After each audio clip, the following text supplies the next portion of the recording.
Okay, so it works. So good afternoon, everybody. It is a pleasure to chair this section. This is the keynote academic lecture of the Bruegel annual meeting. And, it's a pleasure to have Patrick Bolton with us. I'm Lucrezia Reichlin. I'm a professor at London Business School and an external fellow at Bruegel. This lecture will be on climate finance, which is a very important topic to understand how we can, whether the private sector is actually involved in helping with the transition, and what is the stage of affairs on this big topic. Patrick is the best person to give this lecture. First of all, he's a fantastic academic with a lot of achievement that you can read in his bio, and now he's a professor at Imperial College London and a senior advisor at the Lazard Climate Center. But also, most importantly, he has been a pioneer in the topic of climate finance. He has written many papers, but especially co-authored a very influential report which is called the Green Swan, which you probably have seen, which is the Green Swan, Central Banking and Financial Stability in the Age of Climate Change, which was very influential in shaping the discussion in central banking about the risk of the climate transitions. So today, Patrick will talk about the backlash against the big, the sustainable investment movement, and give us some ideas of what are the challenges ahead. So welcome, Patrick. You have about 40 minutes, maybe 35 minutes, so that then we can open the floor to discussion. Thank you very much.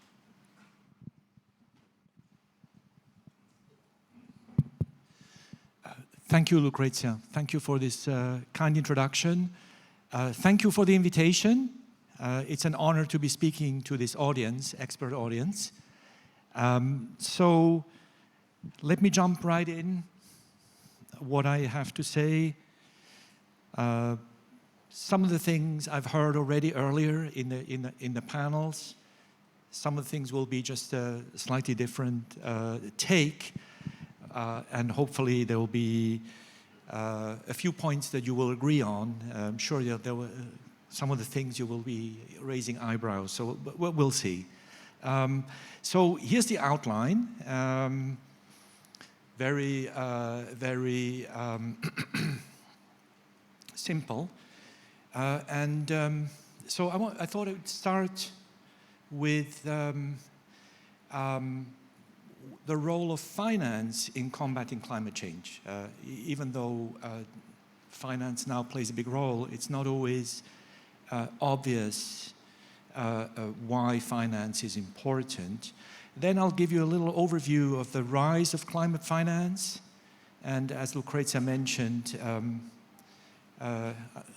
unfortunately, there have been some setbacks and some backlash recently. And I'll say a few things about that. And I will end with what we're all interested in, what are the challenges and what can we do going forward. So the fonts are a bit big here, so hopefully you'll be able to decipher what it is all meant to be. So the point is, economics of climate change, right? So this is all familiar, but let me repeat the main points here because it'll set a bit of a context. So we all know that climate change is caused by the accumulation of greenhouse gas emissions in the atmosphere. And we know that greenhouse gas emissions are not priced adequately and are therefore excessive. Economists have been saying, well, there's a simple solution to this. We need a global carbon tax to internalize the greenhouse gas emission externality. And efficiency, from an economic perspective, requires that the level of the carbon tax be set equal to the social cost of carbon. Okay, that's a summary of where economics has been on climate. These are the sort of the pillars of how economists have been thinking about it. And two remarks here. First, there's no special role for finance in this analysis. So that's why I have to explain what's the role of finance. And then the other remark is, we all want a more efficient world. We don't want an overheating planet. And well, if all it takes is to set a tax on carbon at the right level, you'd think you'd generate a lot of support for such a policy, or at least in principle. But the reality is that the business and finance community has generally been hostile to carbon taxes, still is hostile to carbon taxes. And the role of finance has something to say about how to address that hostility. So, role of climate finance. What makes finance relevant? It's not completely obvious at first sight. So, in theory, what is finance for? What do financial markets and investors, what role do they play? Well, here's a list. Financial markets price risk. Financial markets value cash flow streams. They put a value on financial securities.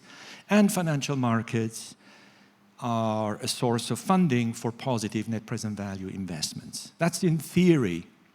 In practice, it's more complicated. And here, rather than belabor all the complications, I want to just go back to a quote from Robert Litterman, who spoke at a conference. I'll come to that conference in a minute. In 2010. In 2010, that's 2 years after the global financial crisis.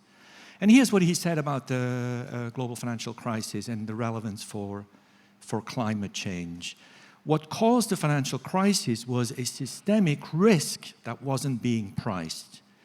Not pricing systematic risk leads to too much risk being taken, and such a situation will eventually lead to a high probability of a global catastrophe. He was applying that analysis to climate change and the risks not being priced, having to do with the risks around carbon emissions.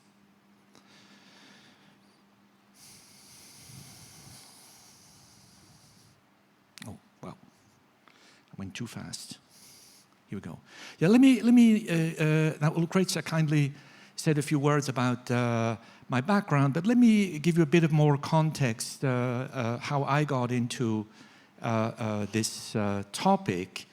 And my interest dates back to 2010.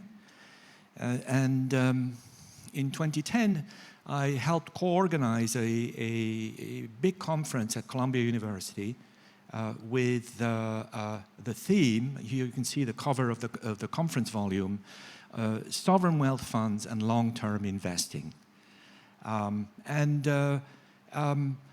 The belief that we had in organizing this conference in 2010 was that climate change is a central issue for long-term investors, especially sovereign wealth funds. Okay, that was 2010. At the time, when people mentioned sovereign wealth funds, it was more like, oh, they're a threat. We have to be careful about letting them invest in our companies. It wasn't that at all. Now, of course, the conversation has evolved quite dramatically since then. But I mention this because that started a long collaboration with my co-author, Frédéric Samama, and also with Joseph Stiglitz. We got into this topic through the lens of long-term investing, sovereign wealth funds, and then that got us interested in climate change, and obviously climate change through the lens of investors, long-term investors. Now, we didn't fully appreciate when we organized this conference that we were about to ride a huge wave. And we've continued collaborating on this topic. I mentioned a few highlights because they'll be relevant later to what I want to say. So in 2014, with Fredrik Samama and Mats Andersson, who at the time was CEO of AP4, one of the 4 Swedish pension funds, we got together and we helped formulate a low-carbon market index, carbon leader market index that was later taken up by MSCI, and that has led to a whole industry of index provision related to one way or another climate or nature. These are very relevant innovations today, but let me not say more about that now. I'll come back to this later. Then in 2017, with Joe Stiglitz, Fredrik Samama, and 2 other co-authors, we got interested in the topic of how do you finance the energy transition and how do you finance renewable infrastructure globally. What we were saying was, so this, you can see the title, From Savings Glut, Global Savings Glut to Financing Infrastructure. Interest rates, global interest rates in 2017 was at 0. There was a lot of money sloshing around, no good investments, not well allocated. And so there's clearly a bottleneck in the middle.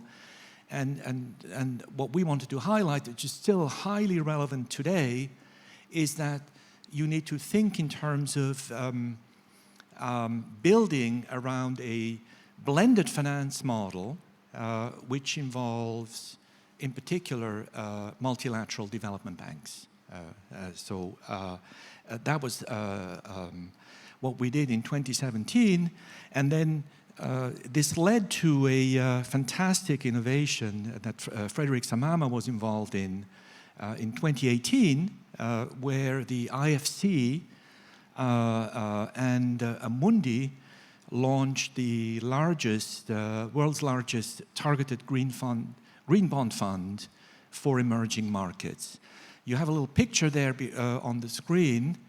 This is highly relevant because it highlights that one of the challenges you face when you're bringing together money, this is money from the private sector with credit enhancement from the public sector. That was the IFC angle. There's a European Investment Bank was also involved as an investor.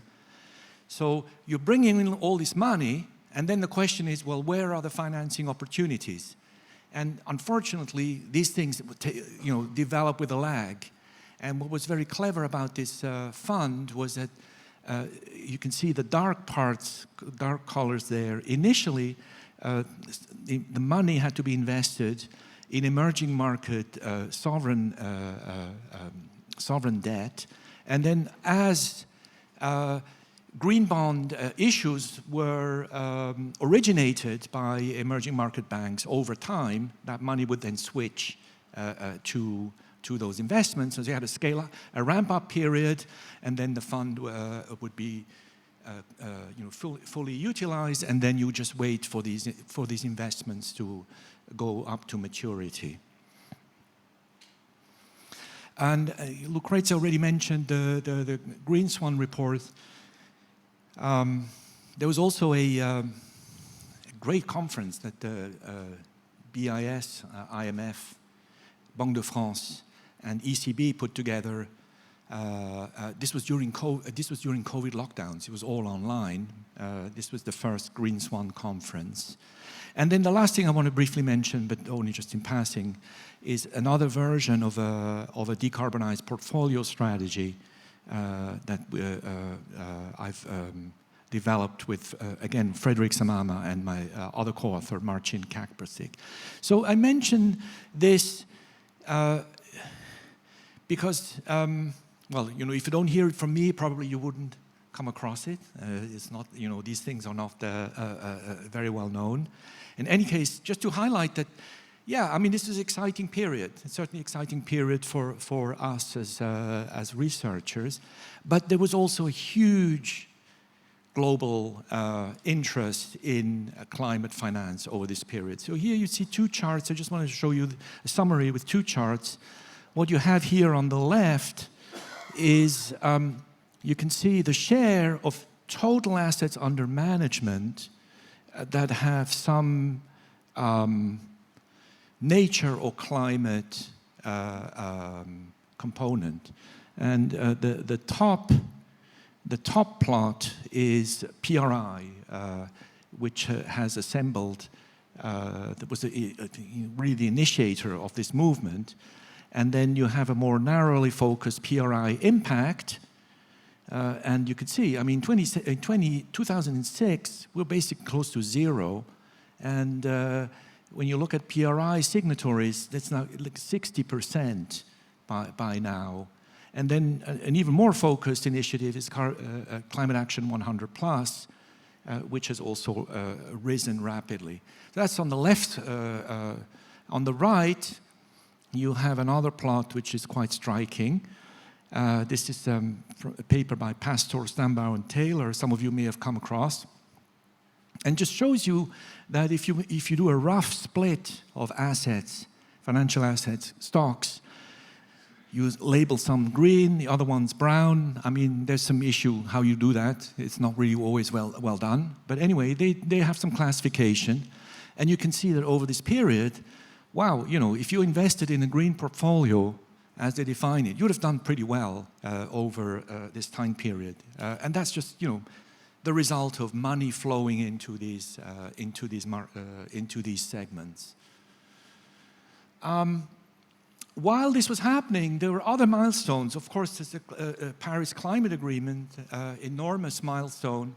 What's often forgotten, is that the COP21, Paris Climate Agreement, was also the first time that COP included the business and finance sectors and tried to engage not just at the governmental level, but also at a sub-governmental level, and including the financial sector.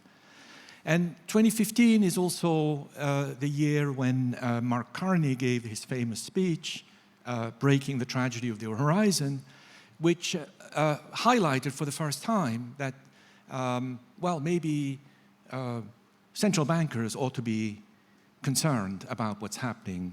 It's not, you know, central bankers may find this as something they need to at least monitor.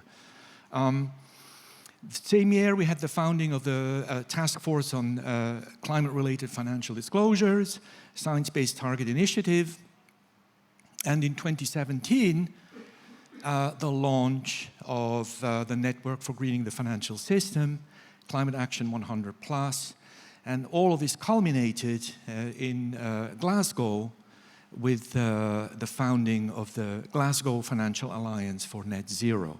So huge transformation in a very short time. Fortunately, it hasn't quite delivered on all the promise. Let me mention a few of the limits. If you read the financial press the last 2 years, you will find that ESG, so environment, social, and governance issues, the ESG label has lost its luster, and there are growing concerns over greenwashing, legitimate concerns. So that's a setback. We've also seen a reversal of some of the flows of funds that I've shown you earlier out of ESG, quite a significant outflow in the last year. Well, I just mentioned GFANZ a second ago. Well, it took maybe even less than a year for Vanguard to decide, well, yeah, we signed on to GFANZ, but actually we've changed our mind, we're pulling out. That was really a setback. BlackRock, the other large asset manager, BlackRock was in many ways, over this period when climate finance was booming, was a leader in promoting climate finance. But that has changed. And I don't have to say much about BlackRock. A picture here summarizes where BlackRock is today. There's been a politicization of the issues. An anti-woke capitalism movement has risen in the US, unfortunately very influential. And with the Supreme Court that the US has now, it has led to a very unfortunate decision. Recently, the upturning of the Chevron doctrine, which makes it extremely difficult now for agencies like the Environmental Protection Agency or even the SEC to do anything significant without having major challenges in the courts. Of course, the energy crisis that we've gone through has also resulted in monster profits for energy giants. And so that's the setback.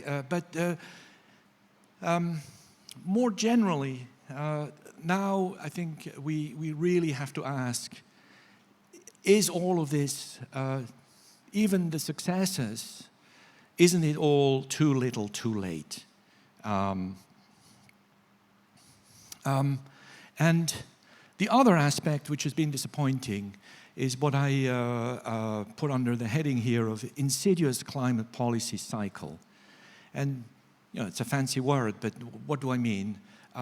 Well, what we've seen over this time period is certainly greater awareness, certainly among investors, of the concerns over climate change risks. And that has led to rising political calls to take action to decarbonize the economy. That's all the good side. That's what we've seen in Europe. We've seen the Green parties do well until recently. Okay, that's all great, but we've also seen the backlash. And the backlash comes in when the policies that you're trying to put in place, when they reveal that they're costly. These are costly choices you have to make. Adaptation and mitigation policies are costly. Someone has to pay for those costs, and the constituencies that are fearful or are directly affected by those costs then put pressure to stop the policies. And then what do we have? We either have a U-turn, or we have, well, we're going to push ahead, but we're going to try and compensate the people who are bearing some of those costs in the form of subsidies. You know, I mean, the examples, I'm just giving you 3 examples here that are fairly, fairly salient for us. So fossil fuel subsidies during the energy price shock. I'll show you a slide in a second. The UK, which was really leading on climate policy, has backtracked on pushing back the phasing out of sale of new combustion engine cars by to 2035. And the EU recently has backtracked on implementing lower greenhouse gas emitting agriculture in the face of farmer protests. Here's a picture from for the subsidies. This is a Bruegel study. It was really quite striking. So on the far right, you see it's the percentage of GDP per capita. That's the size of the subsidies. And you know, in some of the member countries, it's as high as 6.5%. Many countries are around 3.5% or 4% subsidies. That's massive. That's unfortunate, because when energy prices go up, that's partly a good thing, because you want people to rely less on fossil fuel energy. Okay, and now on the too little too late theme, this is really where I'm going to show you three figures that are, in my view, really scary. Here's the first one. This is global surface air temperature over the last year, and what you can see is it's above 1.5 degrees Celsius. Now, 1.5 degrees Celsius, that was supposed to be the limit under the Paris Agreement. That was what we were not supposed to cross. Well, we've crossed it in the last year. Now, are we going to come down below it? I doubt it very much. So this poses a broader question. Should we revise all our goals, all our climate policies, given that we've already crossed the 1.5 degree Celsius limit? Here's another picture which I think is really scary. So this is CO2 concentration in the atmosphere, so parts per million over time, and basically, so this is NASA measures that. This is basically a straight line. It's not coming down. It's not coming down. And we've had, over this period, you know, 2015, you have the Paris Agreement. We've had a lot of policies put in place. No effect. Zero effect. And, well, when we look at emissions from energy consumption, global energy-related CO2 emissions, it keeps on rising. We've only had a tiny little blip because of COVID lockdowns, but it keeps on rising. So, you know, we're headed for worse and worse global overheating. Which brings me to the main challenge going forward, trying to put all the pieces together that I've mentioned so far. And really, one of the reasons why I want to mention part of my own research was that, well, I feel I've been in some, at least in some of the research, I've been part of a worthy initiative. I was really very proud when we did this work on low carbon market indices, as offering an opportunity for investors to invest in a diversified way, but reducing their exposure to carbon transition risk. Well, we were far from being the only ones trying to promote worthy new initiatives. There have been plenty. I mean, even just in the index design world, the indices that MSCI, FTSE, S&P, Euronext, that are being on offer today, they're in the hundreds, if not in the thousands. You go and you look and you say, you know, well, which one do I choose? You're at a loss because, you know, I mean, not, you know, the details are not being provided. And then, well, we've had a lot of worthy initiatives on the investment front. Here I've just given you a list of some of the investment partnerships and platforms that I've come across. One of them is the Just Energy Transition Partnership that you may have heard of. Here's another list. This is far from exhaustive. And then I'm not even including all the NGOs that have been created around climate. So you have, you know, nature this, climate that, sustainability this, you know, endless lists of initiatives. It's all great, right? What's the problem? None of them have reached scale. There's just not enough scale. And so that's one problem. Okay, here's another issue that's more relevant here in Brussels. This is more on government policy. So we've had a growth after Paris, which was great, growth in net zero commitments by countries. So here you see how this has been increasing over time from 2015 to 2021. And you know, the good news here is that by the end of 2022, around 140 countries have made net zero commitments, and that represents about 91% of global CO2 emissions.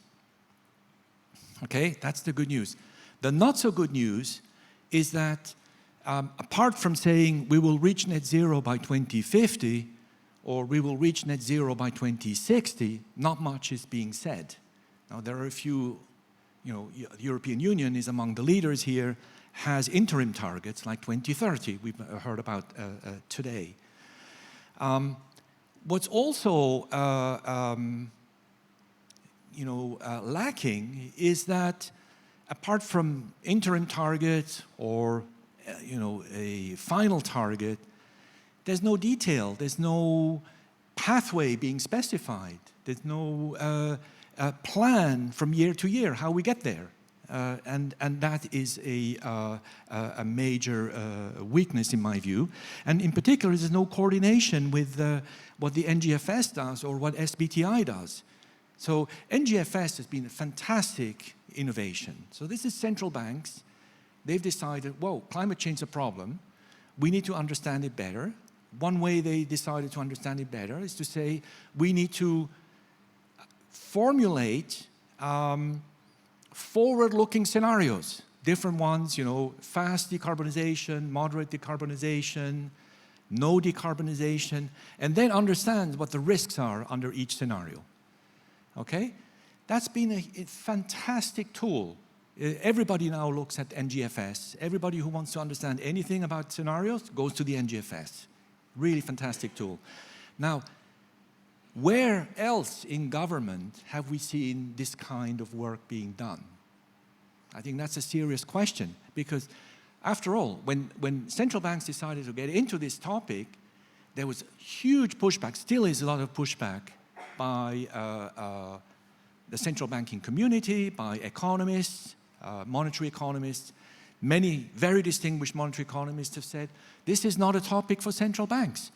If you listen to recent speeches by Jay Powell, he says this is not a topic for the Fed, right? So yet we have a network of central banks that has done a lot of work. Okay, now if it's not a topic for the central banks, it probably is a topic for other arms of government, environmental ministries, fiscal authorities. Well, where are their forward-looking scenarios? How much details are they providing? Okay, so I think this is a serious question. And then another very important issue here relating to the net zero commitments of all the countries, this is a big weakness of all these commitments, is that because they haven't specified the pathway, you can't really say how much carbon will be emitted until we reach 2050 zero, until we reach zero. It could be that we keep on emitting business as usual, and then 2 years before the end, we stop emitting. Now, if we do that, we emit massive amounts of carbon, way more than the carbon budget that has been specified by the IPCC. Okay, so they're not anchored around carbon budgets, and most likely are exceeding carbon budgets under the best estimates for how fast we can decarbonize. Yeah, so then how do we achieve scale? That, in terms of challenges, this is what I want to focus on. I mean, there are more questions, more challenges, but I think this is a good question to ask because it's quite focused. And there's progress that can be done at low cost. I think you now hear me where I'm heading.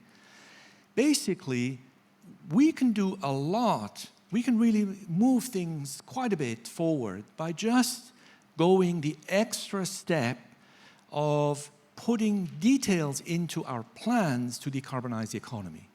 So concretely, countries that have made net zero commitments, they could provide detailed transition implementation plans. And these plans could be, include different scenarios, and they could be up for discussion and debate. And what I mean by implementation plans is, this is the second bullet point here, which is important, the language here is important. What countries need to do is they need to provide detailed phase-in and phase-out pipelines, year by year. Which coal-fired power plant are we going to close first? How are we going to replace it with what source of renewable energy? year by year until we've reached net zero. Every country can do that. This is not hard work. The data is there. We had a panel earlier. Someone was mentioning lack of data. This data is available. You can do it. And by doing that work, this is really just, this is research at some level. You are providing much more information to all the relevant participants in the markets. Investors can now line up. You can say, oh, we now know 3 years from now, this particular brown asset will be shut down and will be replaced by some green operations. We can now line up funding for these investments. There's a lot more certainty. The risk goes down for investors, and that brings in more money. And the point is that it's not just that the risk goes down for investors. It's not just that you help everyone have a better sense of where we're headed, what the transition is, but also, and this is maybe the last point I want to highlight, you're making yourself much more credible in your commitments to decarbonize. Because let's face it, there's a huge credibility problem today in our climate policies. When we say, oh, we're going to be at zero at 2050, no further details, that raises increasingly a credibility problem. So, concluding thoughts. I couldn't resist a few quotes here. Let me start with a quote from President George H.W. Bush. We have reached the end of the road of the approach by default of relying on, in quotes, a brilliant diversity spread like stars, like 1,000 points of light in a broad and peaceful sky. Anyone remember that quote in one of his speeches? He was basically saying, well, all we have to do is let the market operate. I had an alternative quote, which I decided is probably not quite appropriate, which is, let 100 flowers bloom. Anyway, let me leave that aside. Basically, we've reached the end of the road. We've had a lot of worthy initiatives, but that's just not enough. And similarly, another quote by John Kerry, who said, very unfortunate what he said, I think, the governments aren't going to do it. We're providing the invitation and the structure, but it's the private sector that's going to lead the way. I think we've reached the end of the road of that. This is no longer a credible way forward. Basically, we have to be honest here. It's no longer believable that the transition to a sustainable economy can be achieved on the fly. This is what we've essentially been doing, saying, okay, we can keep on operating as we're doing. Maybe some adjustments have to be done on the side, but we'll get there by, just give us enough time and we'll get there. That's just not credible anymore. Governments urgently need to raise their game to have any hope that their climate policies will be taken seriously. That's the point we've reached. That's the crossroads on the title. It's a credibility problem we're facing now. Thank you. That's a good conclusion.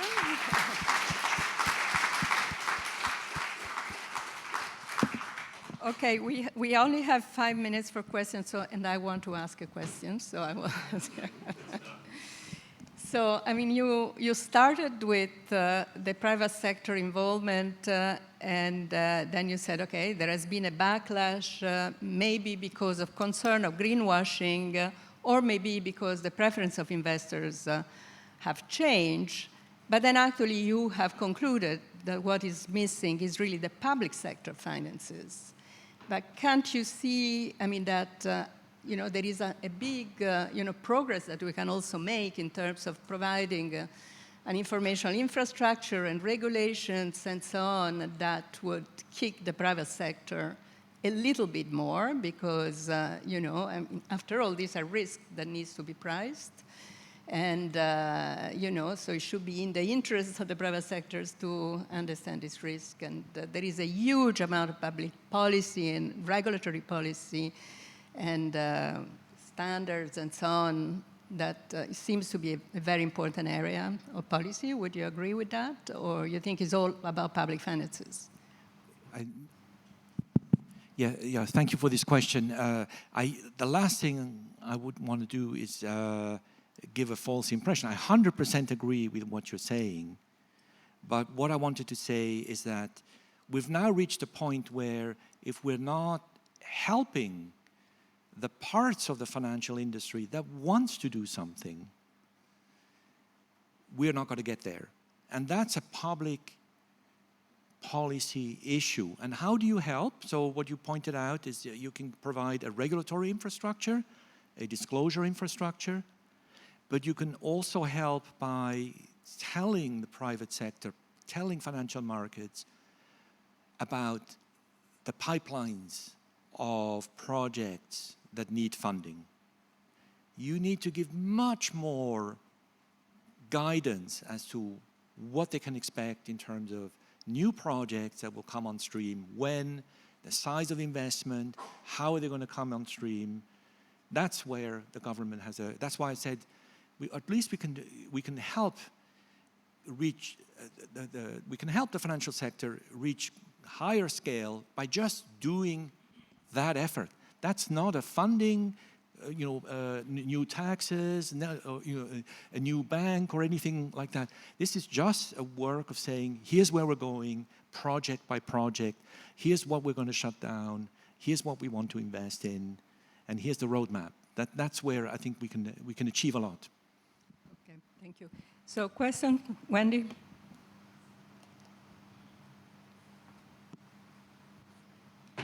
Great talk. I learned a lot.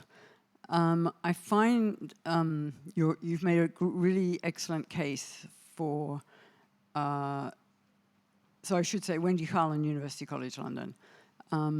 So you've made a great case for providing more information about phase in and phase out and the signaling effect that would have in terms of credibility for markets. But what I wonder is what the consequences are of providing detailed information about phase out, and perhaps understanding why governments are not jumping on this, apparently very easy thing to do. And that's because phase out reveals losers, immediate short-term losers, very kind of vividly, and we've seen all kinds of forms of backlash arising from when the losers from a carbon tax get activated and so on. So I think, I just wonder what you think about the if you like, the political economy of spelling out in such great detail the pathway to provide the message to the markets, but what are the other consequences? Yes, I perfectly understand your question. It has to be done the right way. This is not, this is not going to be completely straightforward. What I have in mind is something, a low-hanging fruit, is if we take the power sector, okay, we can take the power sector in Europe or in other parts of the world. The power sector, technologically today, we can decarbonize the power sector. It's feasible. We can start by phasing out coal-fired power plants. And there, if we have a policy, if governments spell out a policy and they say, this power plant will be closed in 5 years from now and replaced by another green source of energy, because replacement is key. If you shut down an operation as no replacement, immediately you have opposition. You have people saying energy security, what's going to happen to our energy costs, et cetera, et cetera.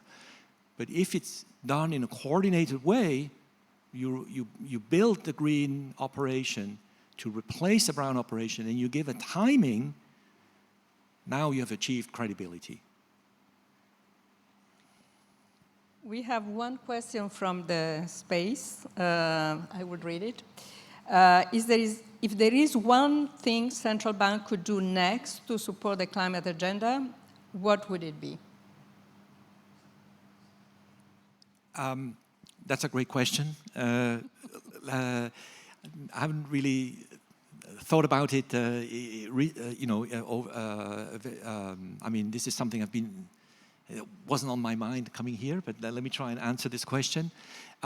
So there are lots of things that central banks could do that they're not doing yet. I mean, they've already done a lot. One idea that has been floated around, which I like quite, is the idea of a green interest rate.